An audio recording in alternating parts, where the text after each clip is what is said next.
당신은 지금 이 순간에도 자신을 사랑하고 있나요? 아니면 자신을 사랑한다는 것이 다른 사람들에게 피해를 주는 이기적인 행동이라고 생각하고 계신가요? 만약 후자라면 당신은 수많은 한국인들과 같은 고민을 하고 있는 것입니다. 우리 사회는 오랫동안 자기 희생을 미덕으로, 자기 사랑을 이기심으로 여겨왔습니다. 하지만 오늘 이 시간을 통해 당신은 완전히 새로운 관점을 발견하게 될 것입니다. 35살의 김민지 씨는 매일 새벽 6시에 일어나 가족의 아침을 준비하고 회사에서는 누구보다 성실하게 일하며 저녁에는 아이들의 숙제를 도와주고 시어머니의 안부를 묻는 전화를 드립니다. 그녀는 모든 사람이 인정하는 완벽한 며느리이자 엄마 그리고 직장인입니다. 하지만 거울 앞에 선 그녀의 얼굴에는 깊은 피로와 함께 무언가 잃어버린 듯한 공허함이 서려 있습니다. 어느 날 밤 아이들이 잠든 후 홀로 앉아있던 그녀는 문득 이런 질문을 던졌습니다. 나는 언제부터 나 자신을 잃어버렸을까? 이것은 단순히 한 개인의 이야기가 아닙니다. 이것은 현대를 살아가는 우리 모두의 이야기입니다.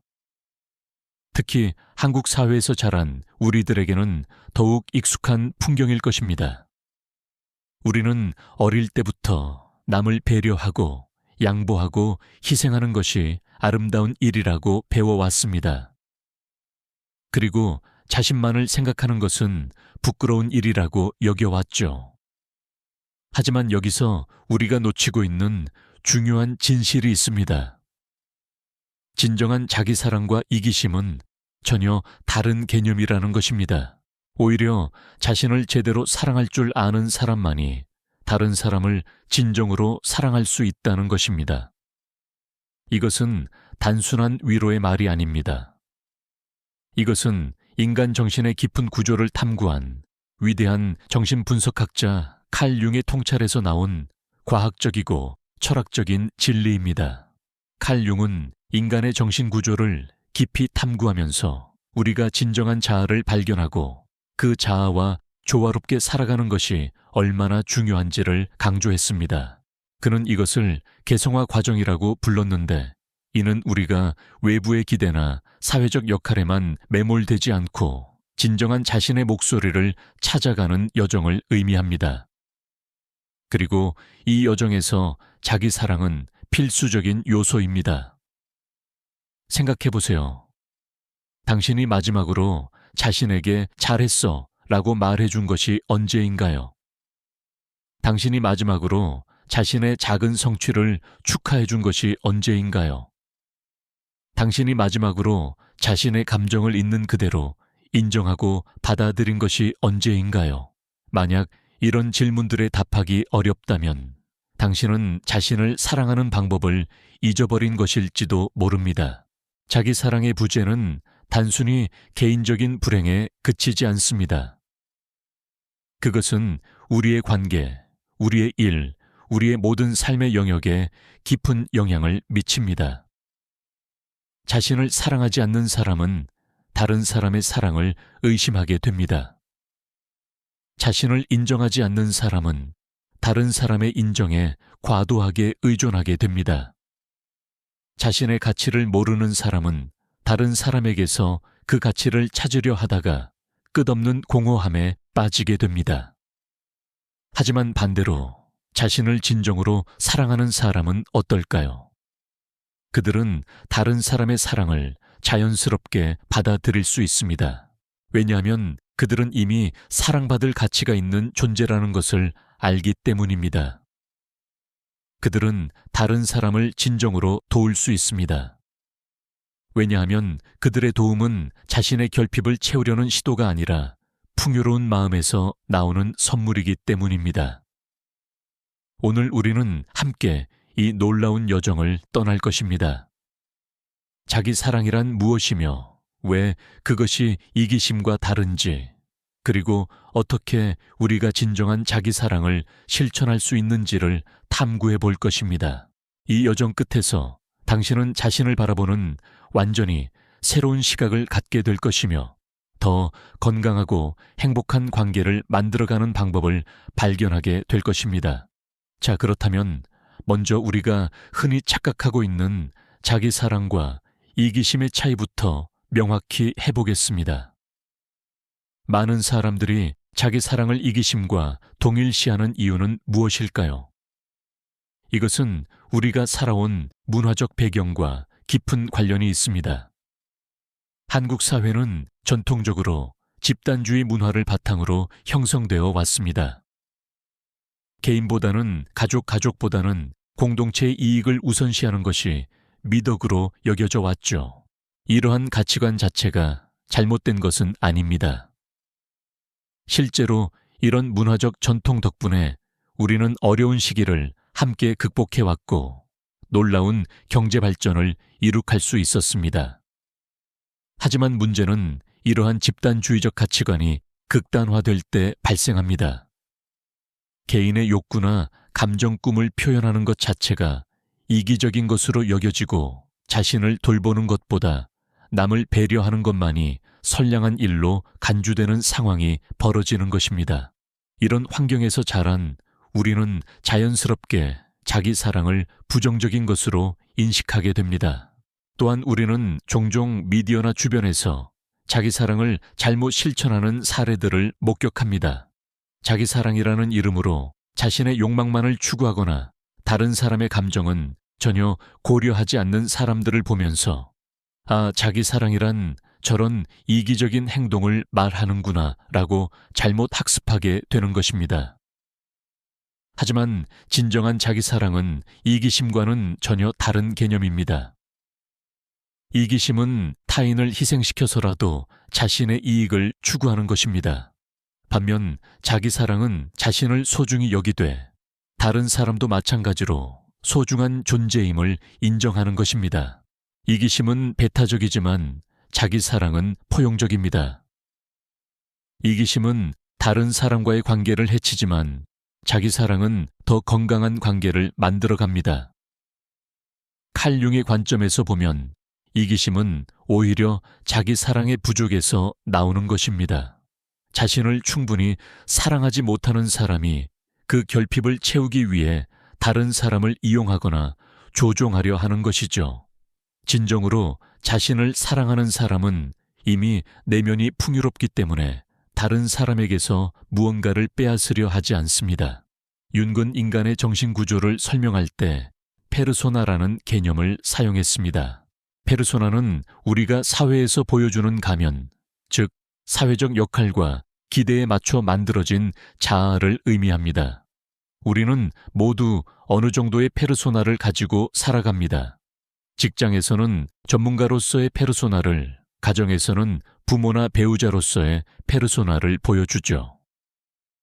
문제는 페르소나에만 의존해서 살아갈 때 발생합니다. 다른 사람들의 기대에 부응하기 위해서만 존재하고 진정한 자신의 모습은 감춰두는 삶을 살게 되는 것입니다. 이럴 때 우리는 자신이 누구인지, 무엇을 원하는지, 어떤 가치를 추구하는지를 잃어버리게 됩니다. 예를 들어 앞서 언급한 김민지 씨의 경우를 다시 생각해 보겠습니다.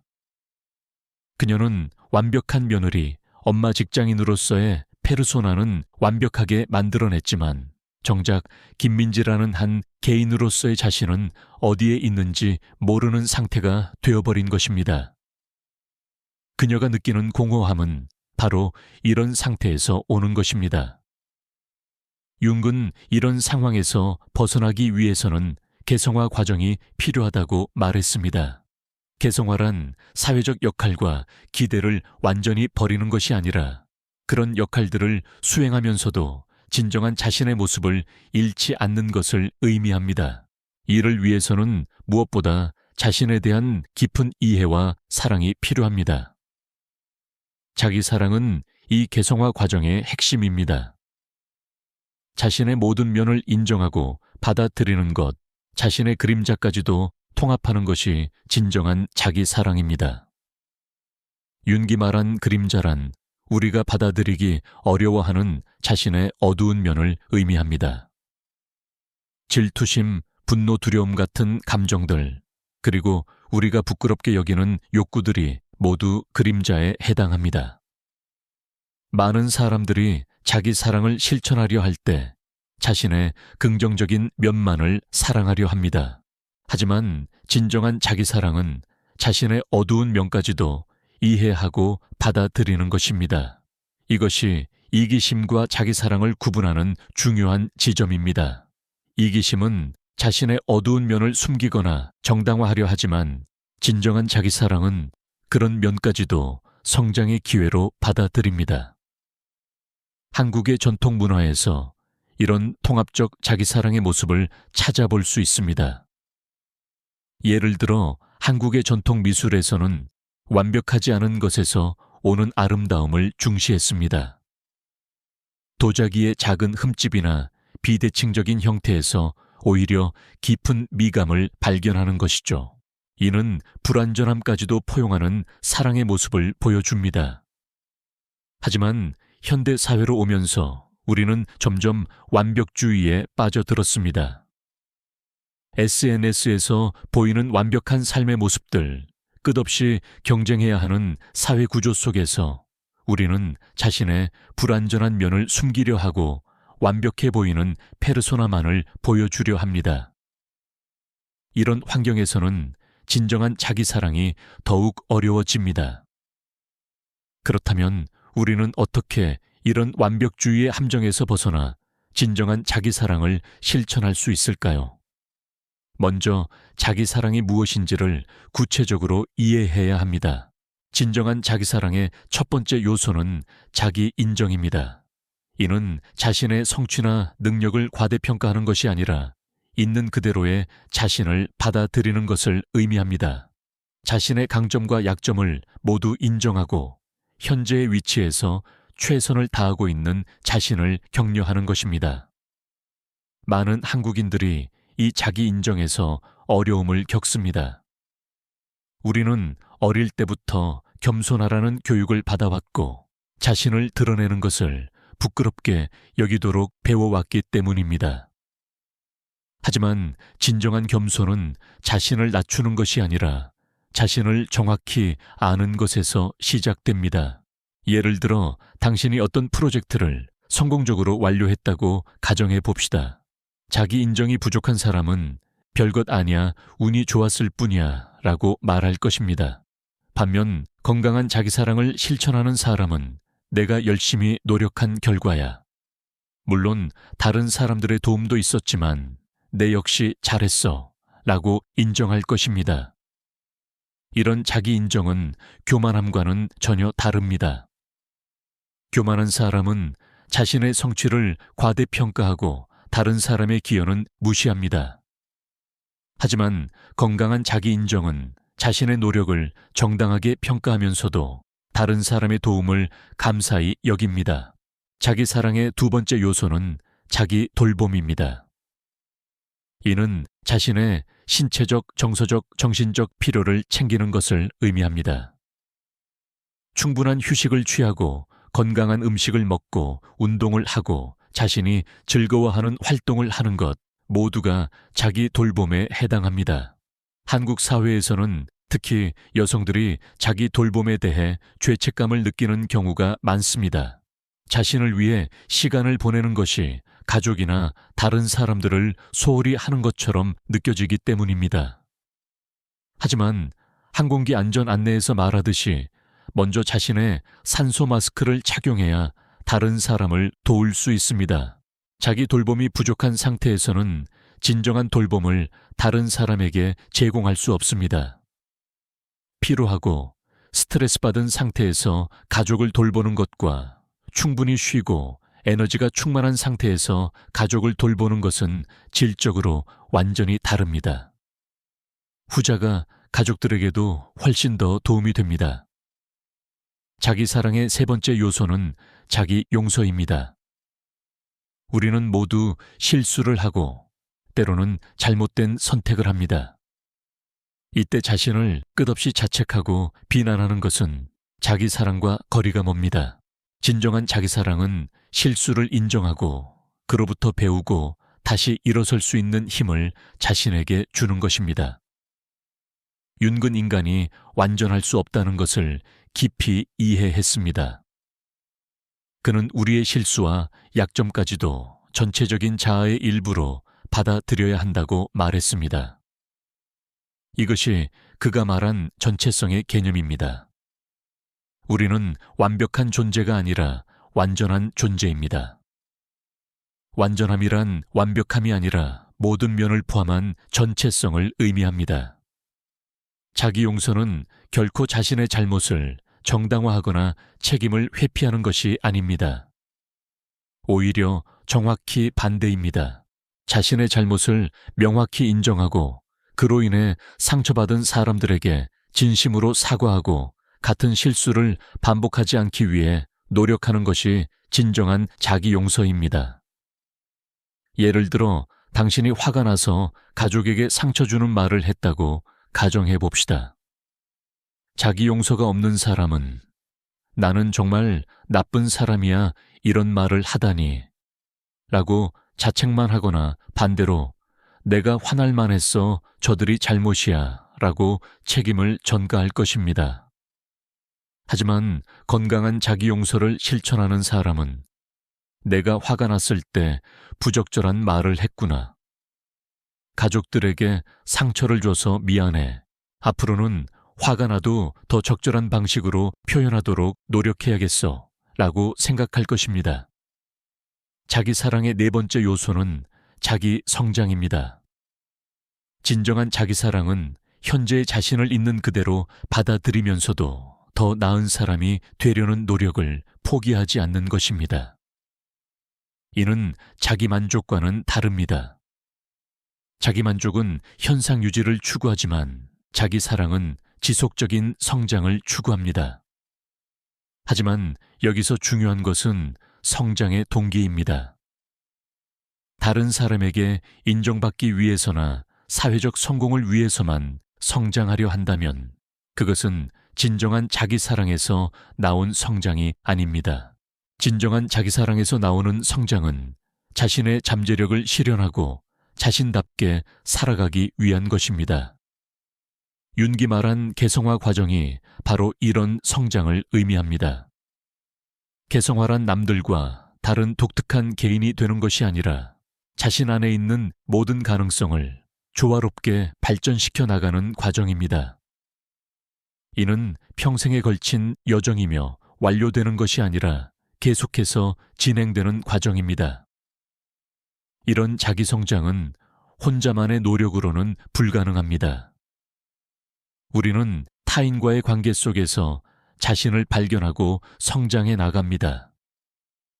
이것이 자기 사랑이 이기심과 다른 또 다른 이유입니다. 진정한 자기 사랑은 타인과의 건강한 관계를 통해 더욱 깊어집니다. 그렇다면 자기 사랑과 타인과의 관계는 어떤 연관성이 있을까요? 많은 사람들이 자기 사랑과 타인 사랑을 대립적인 것으로 생각합니다.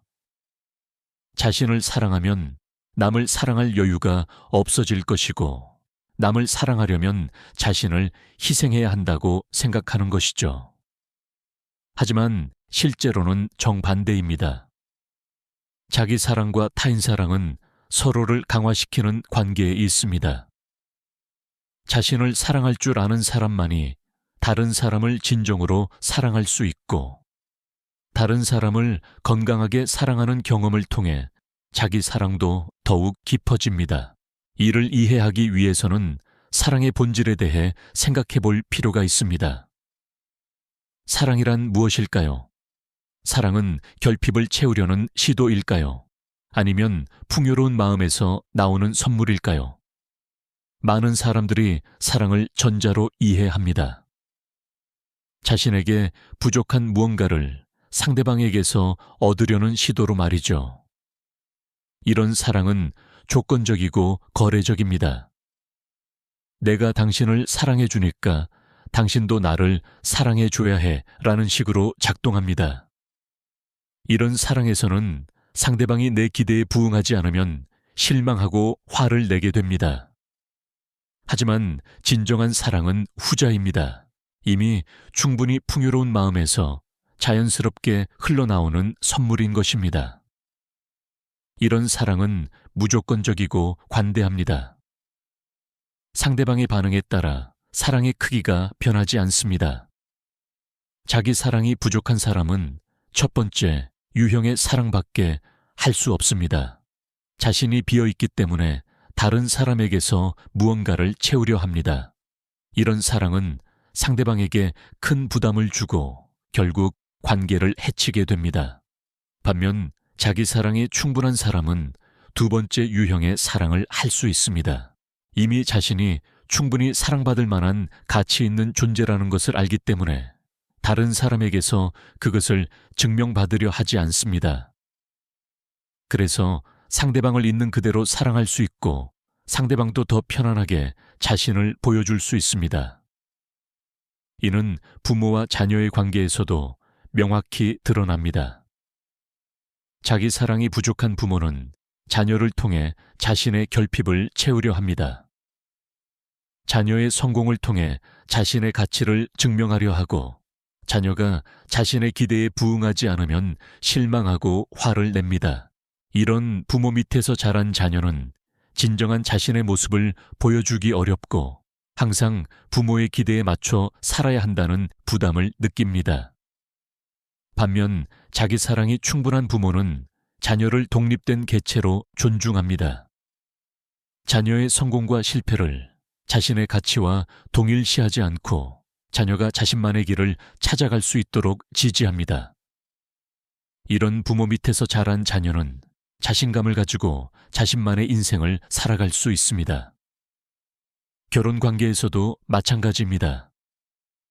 자기 사랑이 부족한 사람은 배우자에게 과도하게 의존하거나 반대로 배우자를 과도하게 통제하려 합니다. 배우자의 사랑을 끊임없이 확인받으려 하거나 배우자가 자신 없이는 살 수 없도록 만들려 합니다. 이런 관계는 건강하지 않고 지속 가능하지도 않습니다. 하지만 자기 사랑이 충분한 사람은 배우자와 더 건강한 관계를 만들어 갑니다. 서로의 개별성을 존중하면서도 깊은 친밀감을 나누고 서로의 성장을 격려하며 함께 더 나은 사람이 되어갑니다. 직장에서의 관계도 마찬가지입니다. 자기 사랑이 부족한 사람은 동료들의 인정을 받기 위해 자신을 과도하게 희생하거나 반대로 다른 사람을 깎아내려서라도 자신이 돋보이려 합니다. 하지만 자기 사랑이 충분한 사람은 자신의 능력을 적절히 발휘하면서도 동료들과 협력할 수 있고 다른 사람의 성공을 진심으로 축하할 수 있습니다. 이처럼 자기 사랑은 모든 인간관계의 기초가 됩니다. 자신과 건강한 관계를 맺는 사람만이 다른 사람과도 건강한 관계를 맺을 수 있습니다. 이것이 자기 사랑이 이기심과 전혀 다른 이유입니다. 이기심은 관계를 해치지만 자기 사랑은 관계를 더욱 풍요롭게 만듭니다. 그렇다면 이제 구체적으로 어떻게 자기 사랑을 실천할 수 있는지 살펴보겠습니다. 자기 사랑은 추상적인 개념이 아니라 일상에서 실천할 수 있는 구체적인 행동들입니다. 가장 먼저 자기 대화의 방식을 바꿔보세요. 우리는 하루 종일 자신과 대화를 합니다. 머릿속으로 끊임없이 자신에게 말을 걸고 있죠. 이때 어떤 말을 하고 있는지 한번 관찰해 보세요. 혹시 자신을 비난하고 질책하는 말들을 하고 있지는 않나요? 또 실수했네, 정말 바보 같아. 이런 것도 못하다니 정말 쓸모없어. 다른 사람들은 다 잘하는데 나만 못하네. 같은 말들이 머릿속에 자주 떠오른다면 이것부터 바꿔야 합니다. 대신 이렇게 말해보세요. 실수할 수 있어. 다음에는 더 잘할 거야. 지금은 서툴지만 계속 연습하면 늘 거야. 모든 사람은 각자의 속도로 성장해 가는 거야. 처음에는 어색할 수 있지만 계속 연습하다 보면 자연스러워집니다. 이런 긍정적인 자기 대화는 단순한 위로가 아닙니다. 실제로 우리의 뇌는 반복적으로 듣는 말에 따라 신경 연결이 바뀝니다. 자신을 비난하는 말을 계속 반복하면 실제로 자존감이 낮아지고 우울해집니다. 반대로 자신을 격려하는 말을 반복하면 자신감이 높아지고 긍정적인 에너지가 생깁니다. 두 번째로 자신만의 시간을 가지세요. 바쁜 일상 속에서 자신만을 위한 시간을 확보하는 것은 자기 사랑의 가장 기본적인 실천입니다. 이 시간에 무엇을 하든 상관없습니다. 책을 읽거나 음악을 듣거나 산책을 하거나 그냥 멍하니 있어도 좋습니다. 중요한 것은 이 시간이 오로지 자신을 위한 시간이라는 것입니다. 다른 사람을 위해서나 해야 할 일 때문이 아니라 순전히 자신의 즐거움과 휴식을 위한 시간인 것입니다. 많은 한국인들, 특히 어머니들이 이런 시간을 갖는 것에 대해 죄책감을 느낍니다. 내가 쉬고 있는 동안 해야 할 일들이 쌓이고 있어. 가족을 위해서라도 이 시간에 뭔가 생산적인 일을 해야 해 라고 생각합니다. 하지만 자신만의 시간을 갖는 것은 전혀 이기적인 일이 아닙니다. 오히려 장기적으로 보면 가족과 주변 사람들에게도 더 도움이 되는 일입니다. 충분히 쉬고 에너지를 충전한 사람이 더 좋은 아내, 어머니, 직장인이 될 수 있기 때문입니다. 세 번째로 자신의 감정을 인정하고 표현하세요. 한국 사회에서는 특히 부정적인 감정을 표현하는 것이 부적절하다고 여겨집니다. 화를 내면 성격이 나쁘다고 하고, 슬퍼하면 약하다고 하고, 불안해하면 소심하다고 합니다. 하지만 감정은 우리 내면에서 일어나는 자연스러운 현상입니다. 감정 자체에는 좋고 나쁨이 없습니다. 모든 감정은 우리에게 중요한 정보를 제공합니다. 화는 우리의 경계가 침범당했을 때 생기고, 슬픔은 소중한 것을 잃었을 때 생기고, 불안은 위험을 감지했을 때 생깁니다. 감정을 무조건 억누르려 하면 오히려 더 큰 문제가 생깁니다. 억압된 감정은 사라지지 않고 무의식에 쌓여서 나중에 더 큰 문제로 나타납니다. 또한 부정적인 감정을 억누르면 긍정적인 감정도 함께 억눌러집니다. 대신 자신의 감정을 있는 그대로 인정해 보세요. 지금 나는 화가 났구나. 지금 나는 슬프구나. 지금 나는 불안하구나 라고 인정하는 것입니다. 그리고 그 감정이 왜 생겼는지, 그 감정이 나에게 무엇을 알려주려 하는지 살펴보세요. 물론 감정을 표현할 때는 적절한 방식을 선택해야 합니다. 화가 난다고 해서 다른 사람에게 함부로 화를 낼 수는 없죠.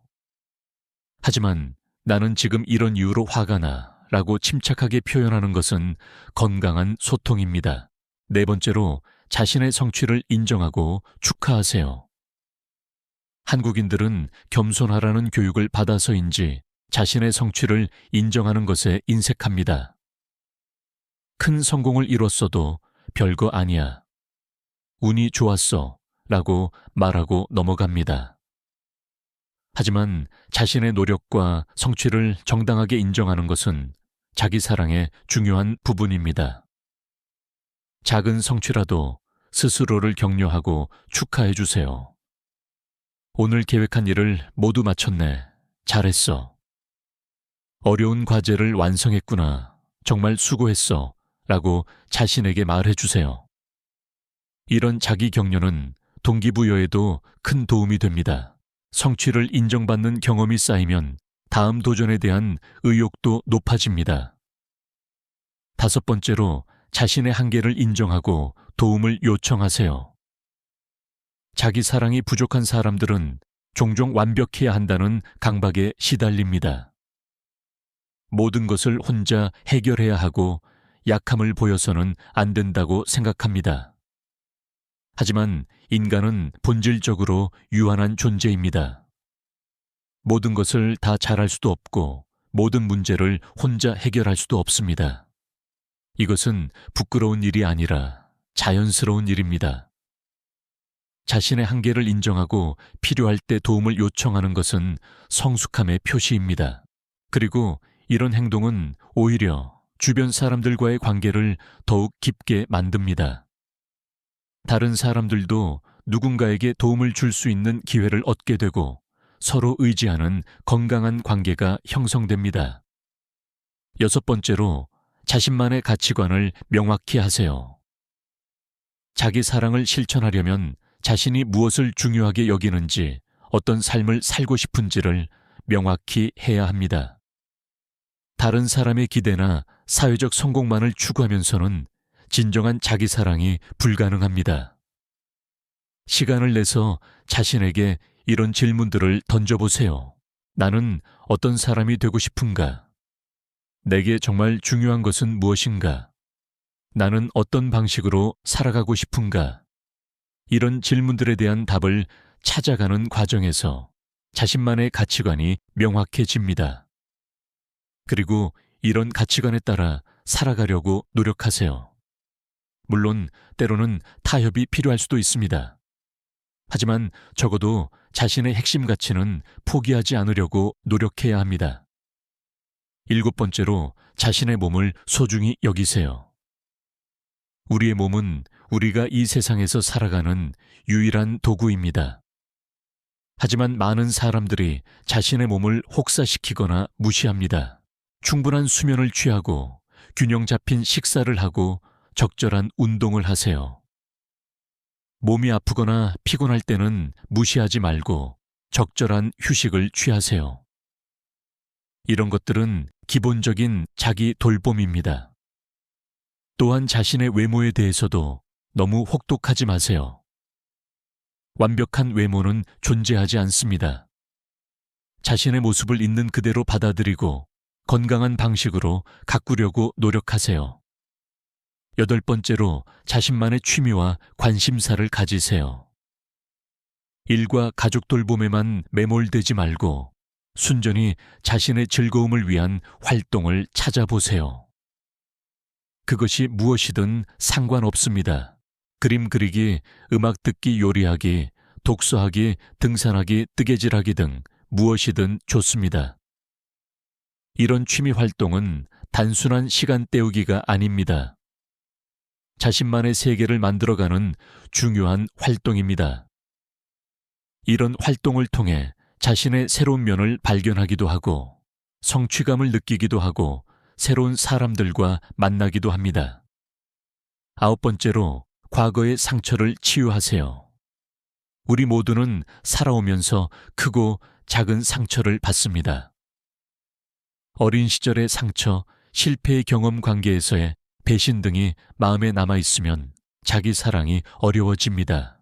이런 상처들을 외면하거나 억누르려 하지 말고 직면해보세요.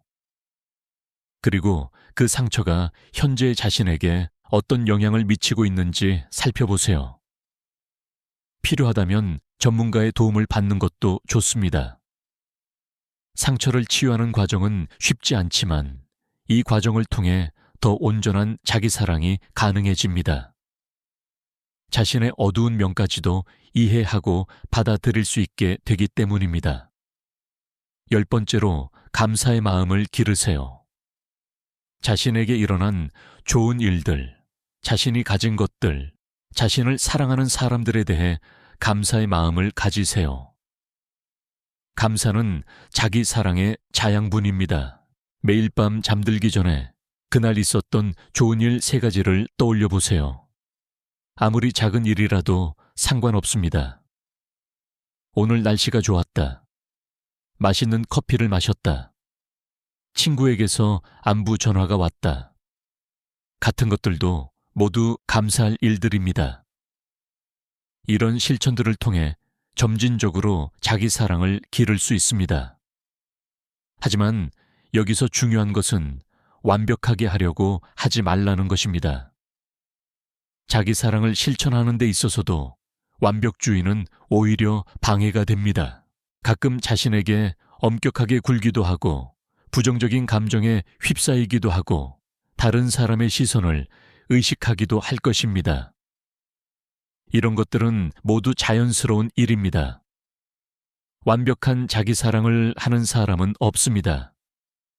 중요한 것은 조금씩이라도 자기 사랑의 방향으로 나아가려는 노력입니다. 또한 자기 사랑은 하루아침에 이루어지는 것이 아닙니다. 오랜 시간에 걸쳐 조금씩 쌓아가는 것입니다. 급하게 하려고 하지 말고 인내심을 가지고 꾸준히 실천해 보세요. 자기 사랑을 실천하는 과정에서 주변 사람들의 반응이 궁금할 수도 있습니다. 어떤 사람들은 당신이 변하는 모습을 좋게 보지 않을 수도 있습니다. 특히 당신이 항상 자신을 희생하며 다른 사람을 우선시했던 사람이라면 자기 사랑을 실천하기 시작할 때 주변 사람들이 당황할 수 있습니다. 예를 들어 항상 다른 사람의 부탁을 거절하지 못했던 당신이 이제는 적절하게 아니요 라고 말하기 시작한다면 어떤 사람들은 당신이 이기적으로 변했다고 말할 수 있습니다. 이때 흔들리지 마세요. 건강한 경계를 설정하는 것은 자기 사랑의 중요한 부분이며 장기적으로는 모든 관계에 도움이 됩니다. 진정으로 당신을 사랑하는 사람들은 당신이 자신을 소중히 여기는 모습을 보고 기뻐할 것입니다. 그리고 당신이 더 건강하고 행복해진 모습을 보며 함께 기뻐할 것입니다. 반대로 당신이 자신을 희생할 때만 좋아했던 사람들은 당신의 변화를 받아들이기 어려워할 수 있습니다. 하지만 이런 사람들과의 관계는 애초에 건강하지 않았던 것입니다. 진정한 사랑은 상대방의 희생을 요구하지 않습니다. 자기 사랑을 실천하면서 일부 관계는 정리될 수도 있고 일부 관계는 더욱 깊어질 수도 있습니다. 이런 과정을 통해 더 건강하고 진정한 관계들이 남게 됩니다. 또한 자기 사랑을 실천하다 보면 자연스럽게 다른 사람들에게도 좋은 영향을 미치게 됩니다. 당신이 자신을 사랑하는 모습을 보며 다른 사람들도 자기 사랑의 중요성을 깨닫게 될 것입니다. 특히 자녀들에게는 매우 중요한 모델링이 됩니다.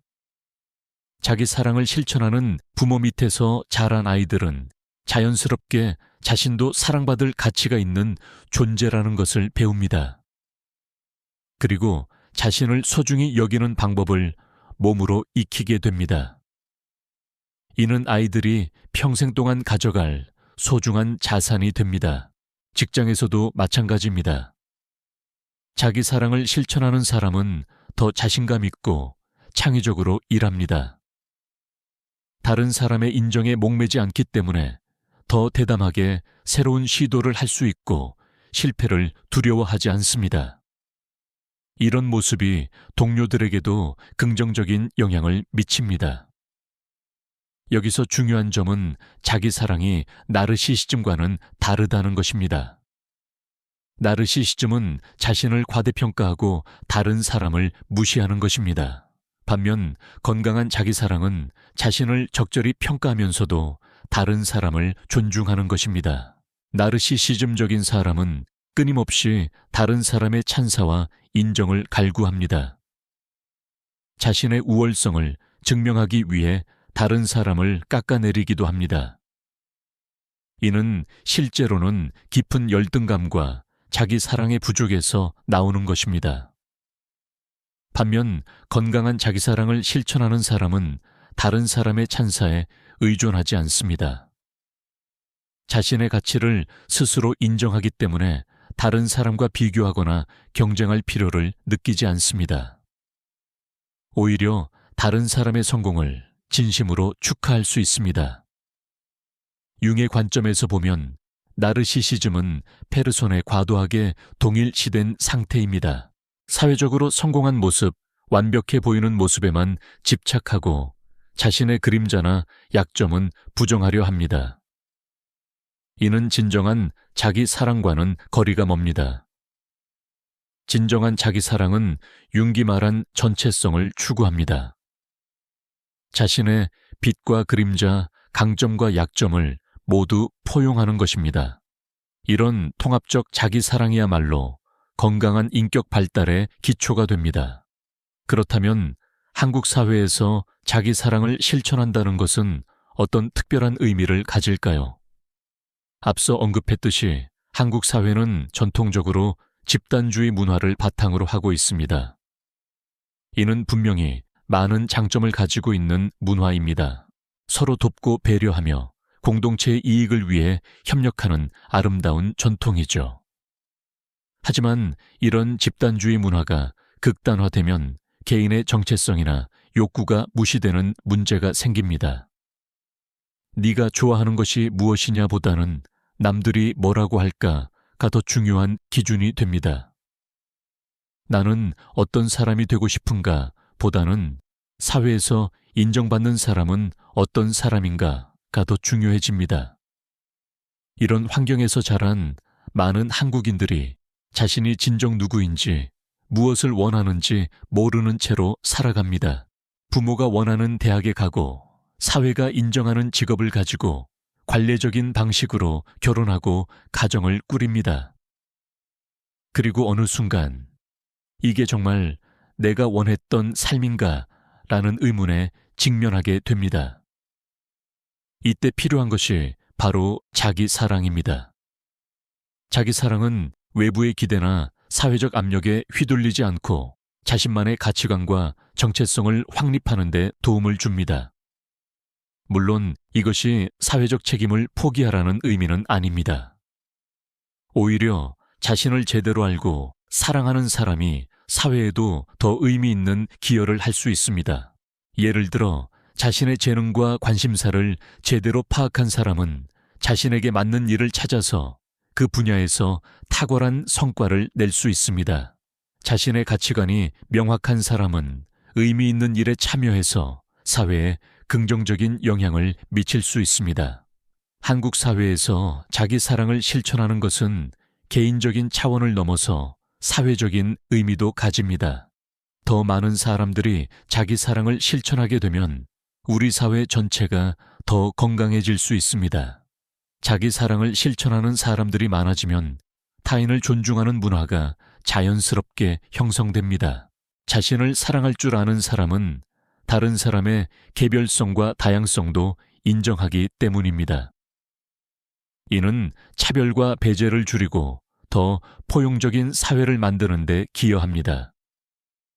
또한 자기 사랑을 실천하는 사람들이 많아지면 과도한 경쟁 문화도 완화될 수 있습니다.